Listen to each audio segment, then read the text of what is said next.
ముందు మీరు చూసినట్టయితే 1059 ఉండేది టీడీపీ హయాంలో. సంవత్సరానికి 1000 కోట్లు మాత్రమే ఖర్చు చేసేటువంటి పరిస్థితి టీడీపీ హయాంలో ఉండేది. మరి జగనన్న ప్రభుత్వం వచ్చాక ప్రతి సంవత్సరం సుమారు 3000 కోట్ల వరకు కూడా మరి ఈ ఆరోగ్యశ్రీకి మనం ఖర్చు చేసినటువంటి పరిస్థితి. అలాగే మీరు చూసినట్టయితే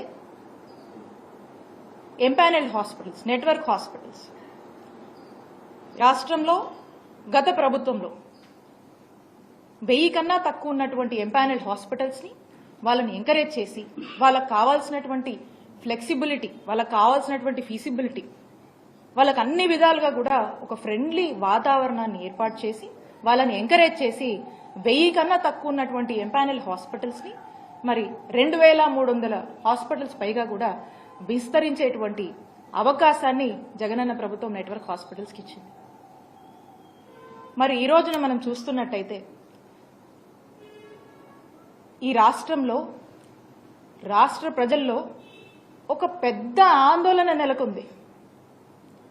అదేంటంటే మనం చూస్తా ఉన్నాము, కూటమి ప్రభుత్వం ఏర్పడ్డాక కూటమి ప్రభుత్వంలో ఉన్నటువంటి మంత్రి గారు వారు మాట్లాడుతూ ఉన్నారు. ఏమని మాట్లాడుతూ ఉన్నారు? గత ప్రభుత్వము అప్పులు చేసిపోయింది, బకాయిలు పెట్టింది, మాకు బాధలు ఉన్నాయి, కష్టంగా ఉందని చెప్పి వారు మాటలు చెప్తా ఉన్నారు. నేను చెప్తా ఉన్నాను,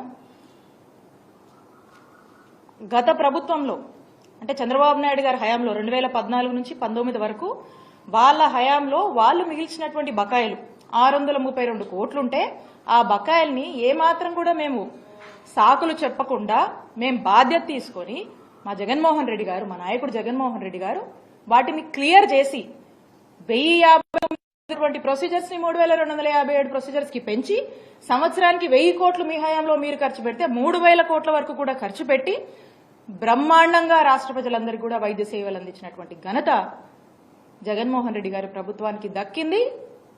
ఆ నమ్మకాన్ని కూడా ప్రజల్లో మేము నెలకొల్పుతున్నాం.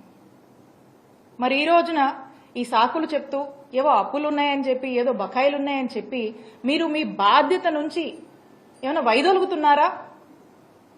మీరేం ఇండికేషన్ ఇస్తున్నారు అనేటువంటి సందేహము ఈరోజు రాష్ట్ర ప్రజలకు కలుగుతుంది అని తెలియజేస్తున్నాను.